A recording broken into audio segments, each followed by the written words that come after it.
ओम शांति। आज है 13 अगस्त 2023। आज अव्यक्त बाप दादा के अव्यक्त मधुर महावाक्य सुनते हैं।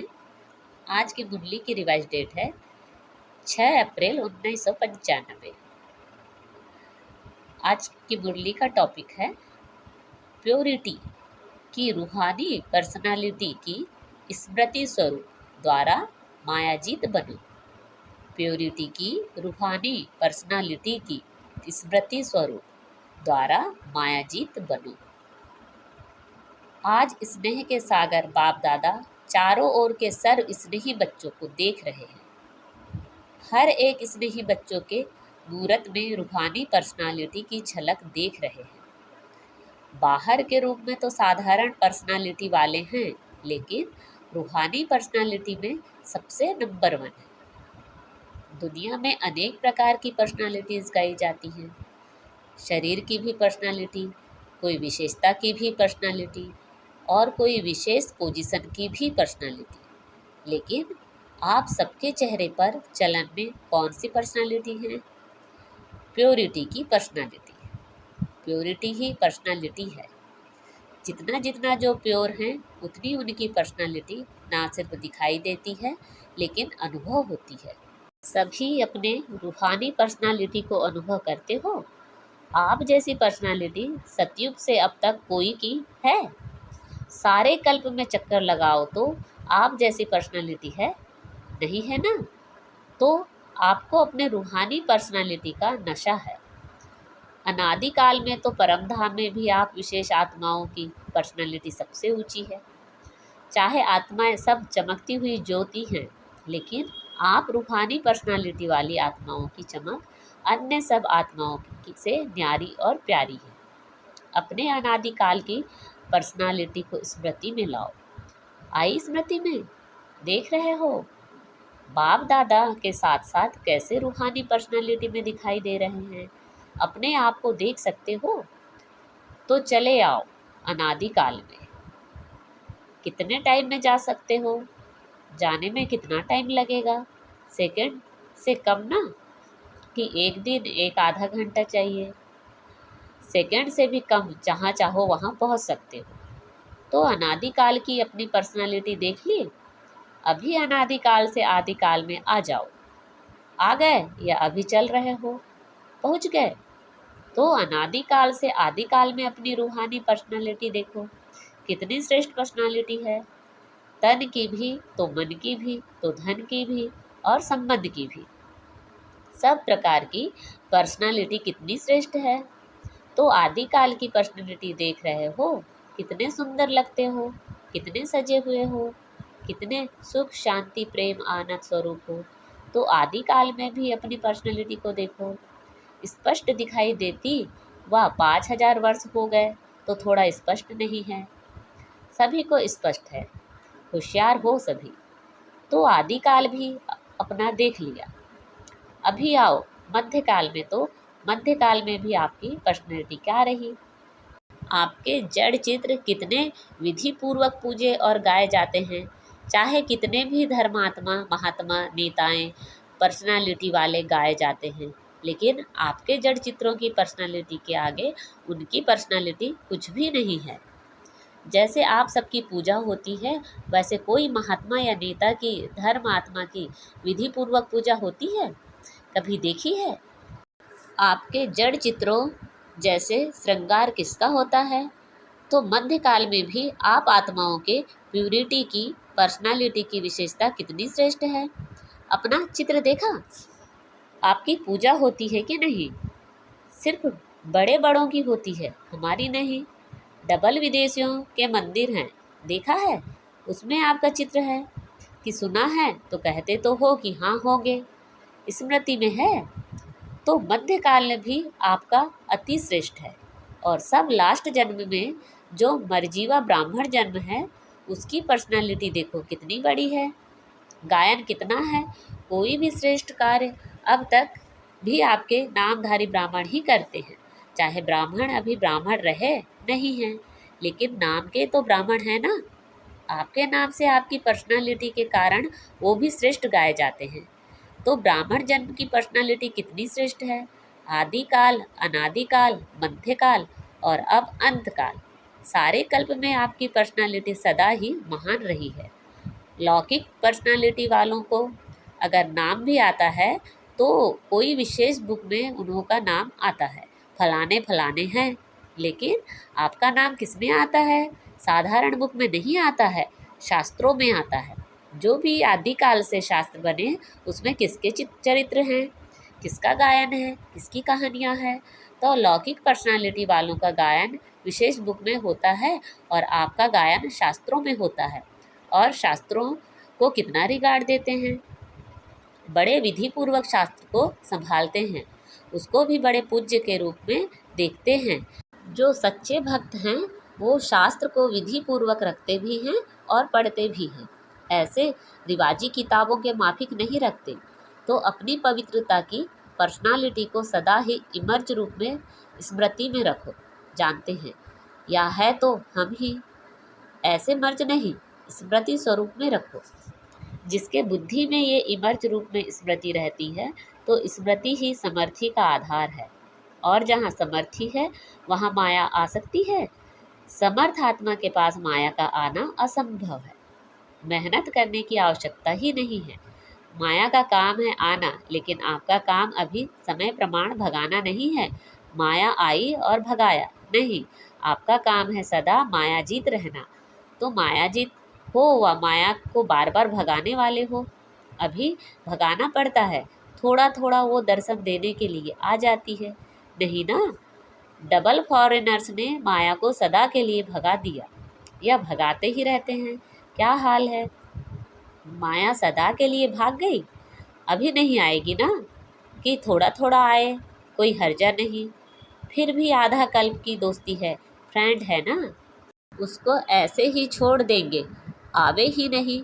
सुनाया ना कि समय समाप्त होने के पहले बहुत काल का मायाजीत बनने का अभ्यास चाहिए, अंत में नहीं हो सकेगा। अगर अंत में मायाजीत बनने का पुरुषार्थ भी करेंगे तो क्या हाल होगा? बाप दादा तोते की कहानी सुनाते हैं ना, कि तोते को कहा नलके पर नहीं बैठना, पर नलके पर बैठकर ही बोल रहा था।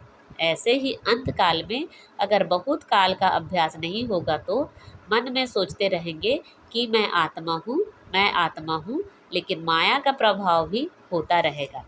और कोशिश भी करेंगे मैं आत्मा हूँ, मैं आत्मा हूँ, लेकिन होगा ही नहीं। इसलिए क्या करना है? अभी से मायाजीत बनने का अभ्यास करो। और उसका सहज साधन है अपने रूहानी पर्सनालिटी को स्मृति स्वरूप में रखो।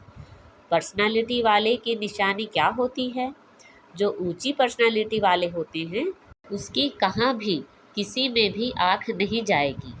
ये ऐसा है, ये ऐसा है, ये ऐसा करता है, ये ऐसी करती है, मैं क्यों नहीं करूं, मैं क्यों नहीं कर सकती हूँ, कर सकता हूँ। दूसरे की प्राप्ति में आँख नहीं जाएगी। क्यों? रूहानी पर्सनैलिटी वाला सर्व प्राप्तियों से संपन्न है, स्वभाव में भी संपन्न, संस्कार में भी संपन्न और संबंध संपर्क में भी संपन्न भरपूर।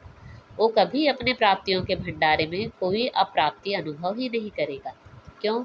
रूहानी पर्सनालिटी के कारण वो सदा ही मन से भरपूर होने के कारण संतुष्ट रहता है। आँख दूसरे की प्राप्ति को तब जाती है जब अपने में अप्राप्ति अनुभव करते हो। तो कोई अप्राप्ति है क्या? गीत क्या गाते हो? अप्राप्ति नहीं कोई, वस्तु ब्राह्मणों के खजाने में। ये गीत मुख से नहीं मन से गाते हो ना? जो गाते हैं वो हाथ उठाओ। अच्छा, डबल विदेशी भी गीत गाते हो? अच्छा। बाप दादा आज चारों ओर के बच्चों की प्योरिटी की पर्सनालिटी चेक कर रहे थे। प्योरिटी की परिभाषा को भी अच्छी तरह से जानते हो। प्योरिटी सिर्फ ब्रह्मचर्य व्रत नहीं। ब्रह्मचर्य व्रत तो आजकल के सरकमस्टांस अनुसार कई अज्ञानी भी रहते हैं, ज्ञान से नहीं लेकिन हालातों को देखकर। कई भक्त भी रहते हैं, वो कोई बड़ी बात नहीं है, लेकिन प्योरिटी को सारे दिन में चेक करो। पवित्रता की निशानी है स्वच्छता, सत्यता। अगर सारे दिन में चाहे उठने में, चाहे बैठने में, चाहे बोलने में, चाहे सेवा करने में, चाहे स्थूल सेवा की व सूक्ष्म सेवा की, लेकिन अगर विधि पूर्वक नहीं की, विधि में भी अगर जरा सा अंतर रह गया तो वो भी स्वच्छता अर्थात पवित्रता नहीं, व्यर्थ संकल्प भी अपवित्रता है। क्यों? आप सोचेंगे कि हमने पाप तो किया ही नहीं, किसको दुख तो दिया नहीं, लेकिन अगर व्यर्थ चला, समय गया, संकल्प गया, संतुष्टता गई, तो आपके पवित्रता की फाइनल स्टेज के डिग्री में फर्क पड़ जाएगा। 16 कला नहीं बन सकेंगे, 15 कला, 14 कला, 15.5 कला नंबरवार हो जाएगा। तो अपवित्रता सिर्फ किसी को दुख देना या करना नहीं है, लेकिन स्वयं में सत्यता, स्वच्छता, विधि पूर्वक अगर अनुभव करते हो तो पवित्र हो। निकल गया, बोलना नहीं था लेकिन बोल दिया, तो इसको क्या कहेंगे? मालिक हैं। इसलिए अमृत वेले से लेकर रात तक अपने संकल्प, बोल, कर्म, सेवा सबको चेक करो। मोटे रूप से नहीं चेक करो। अगर मोटे रूप से चेक करोगे तो देखो, चंद्रवंशी को मोटी निशानी तीर कमान दिया है और सूर्यवंशी को कितनी छोटी सी मुरली दे दी है। मुरली कितनी हल्की है और तीर कमान कितना मेहनत का है। पहले तो निशाना लगाते रहो, दूसरा बोझ उठाते रहो और मुरली देखो, नाचो गाओ हंसो खेलो। तो इसलिए मोटे मोटे रूप से ना पुरुषार्थ का रखो, ना चेकिंग का रखो। अभी महीन बुद्धि बनो, क्योंकि समय समाप्त अचानक होना है, बताकर नहीं होना है। बाप दादा ने तो पहले ही कह दिया है कि कोई उल्लाहना नहीं देना। बाबा आपने बताया क्यों नहीं? बाप कभी भी टाइम कॉन्शियस नहीं बनाएगा। अभी पूरा डायमंड बनना है ना, ये वायदा किया है ना। डायमंड जुबली मनानी है या डायमंड बनना है? क्या करना है? बनना भी है और मनाना भी है, दोनों साथ साथ करना है। तो बाप दादा अगले वर्ष में चेक करेंगे, वायदा निभाया या सिर्फ मुख मीठा किया। तो कौन हो, सिर्फ बोलने वाले हो या निभाने वाले हो? अच्छा, देखो टीवी में आप सबका फोटो आ रहा है, फिर बदल नहीं जाना। मैं था ही नहीं, मैंने नहीं कहा था। बनना तो अच्छा है ना, तो जो अच्छी बात है उसको जल्दी करना चाहिए या देरी से? जल्दी करना चाहिए ना। सेकंड में एवर रेडी बन सकते हो, सेकंड में अशरीरी बन सकते हो कि युद्ध करनी पड़ेगी कि नहीं, मैं शरीर नहीं हूँ, मैं शरीर नहीं हूँ, ऐसे तो नहीं ना। सोचा और हुआ, सोचना और स्थित होना। बाप दादा ने कुछ मिनटों का ड्रिल कराई। अच्छा लगता है ना? तो सारे दिन में बीच बीच में ये अभ्यास करो। कितने भी बिजी हो, लेकिन बीच बीच में 1 सेकंड भी अशरीरी होने का अभ्यास अवश्य करो। इसके लिए कोई नहीं कह सकता मैं बिजी हूँ। 1 सेकंड निकालना ही है, अभ्यास करना ही है। अगर किसी से बात भी कर रहे हैं, इसके साथ कार्य भी कर रहे हैं, तो उन्हों को भी 1 सेकंड ड्रिल कराओ, क्योंकि समय प्रमाणे अशरीरीपन का अनुभव, यह अभ्यास जिसको ज़्यादा होगा वो नंबर आगे ले लेगा, क्योंकि सुनाया है कि समय समाप्त अचानक होना है। अशरीरी होने का अभ्यास होगा तो फौरन ही समय की समाप्ति का वाइब्रेशन आएगा। इसलिए अभी से अभ्यास बढ़ाओ। ऐसे नहीं अगले साल में डायमंड जुबली है तो अब नहीं करना है, पीछे करना है। जितना बहुत काल एंड करेंगे उतना राज्य भाग की प्राप्ति में भी नंबर आगे लेंगे। अगर बीच बीच में ये अभ्यास करेंगे तो स्वतः ही शक्तिशाली स्थिति सहज अनुभव करेंगे। ये छोटी छोटी बातों में जो पुरुषार्थ करना पड़ता है वो सब सहज समाप्त हो जाएगा। अच्छा, सभी खुश राजी हैं कि पूछना पड़ेगा? माताएं खुश हो? बहुत अच्छा। देखो कहाँ कहाँ से मेले में पहुँच गए हो। अच्छा, चांस मिला है ना, नहीं तो डेट का इंतजार करते रहते हैं। हमारा नंबर कब आएगा, हमारा नंबर कब आएगा? अभी तो खुला निमंत्रण था ना। सब ठीक, अच्छी तरह से रह रहे हो? बेहद अनुभव हो रहा है ना कि थोड़ी थोड़ी तकलीफ है? बुजुर्ग माताओं को तकलीफ नहीं हुई है। लाइन में लगो तभी खाना मिलेगा। लाइन में लगने में थकावट नहीं होती, मज़ा आता है। इतना बड़ा परिवार कब मिलेगा? तो परिवार को देखकर हर्षित होते हो ना। भक्ति मार्ग के मेले से तो अच्छा मेला है ना। और 2 दिन बढ़ा दें कि बस का खर्चा होगा, घर नहीं याद आएगा, नौकरी नहीं याद आएगी। ये भी कुछ नवीनता होनी चाहिए ना। तो ये मेला भी एक नवीनता हुई, नवीनता का अनुभव कर लिया। अभी फिर पुरानी बातें थोड़ी ही होगी। नई बातें होगी ना। नई बात पसंद आती है या पुरानी? नई बात अच्छी लगती है ना। अच्छा, चारों ओर के सर्व रूहानी प्योरिटी की पर्सनालिटी वाले विशेष आत्माओं को सदा आदि से अंत तक पर्सनालिटी की झलक दिखाने वाली श्रेष्ठ आत्माएं, सदा पवित्रता, स्वच्छता, सत्यता के शक्ति से स्वयं को और विश्व को परिवर्तन करने वाली विश्व परिवर्तक आत्माएं, सदा निम्मित भाव से सेवाधारी बन प्रत्यक्ष फल अनुभव करने वाले अनुभवी आत्माओं को बाप दादा का याद प्यार, गुड मॉर्निंग और नमस्ते। रूहानी बाप की रूहानी बच्चों को नमस्ते। हम सब रूहानी बच्चों की रूहानी माता पिता बाप दादा को याद प्यार, गुड मॉर्निंग और नमस्ते। आज दादियों से अच्छा रहा मेला, कोई तकलीफ तो नहीं हुई ना? सबके शुभ संकल्प और उमंग उत्साह के संकल्प से सफलता है ही है। यह संगठन का संकल्प ऐसे होता है जो असफलता को मिटा देता है। जैसे किला होता है ना, कि किला कमजोर तब होता है जब एक भी ईंट हिलती है, और सब ईंटें मजबूत हैं तो किला कभी हिल नहीं सकता। विजय है तो ये भी संगठन से उत्साह, उमंग और श्रेष्ठ संकल्प से, सहयोग से सफलता हुई पड़ी है। अच्छा लगा और समय प्रति समय और अनुभव करते जाते हैं। पहले क्वेश्चन उठता था, लेकिन जो सोचो उसमें सफलता ही है। तो सफलता मूर्त का वरदान संगठन की शक्ति को मिलता है। बाप दादा सदा गुड मॉर्निंग गुड नाइट करते हैं। अच्छा, डबल विदेश उड़ रहा है ना। अच्छा, ओम शांति। आज बाबा ने हमें वरदान दिया है, स्वराज्य अधिकारी बन कर्मेंद्रियों को ऑर्डर प्रमाण चलाने वाले अकाल तख्त सो दिल तख्त नशीन भव। स्वराज्य अधिकारी बन कर्मेंद्रियों को ऑर्डर प्रमाण चलाने वाले अकाल तख्त सो दिल तख्त नशीन भव। मैं अकाल तख्त नशीन आत्मा हूँ, अर्थात स्वराज्य अधिकारी राजा हूँ।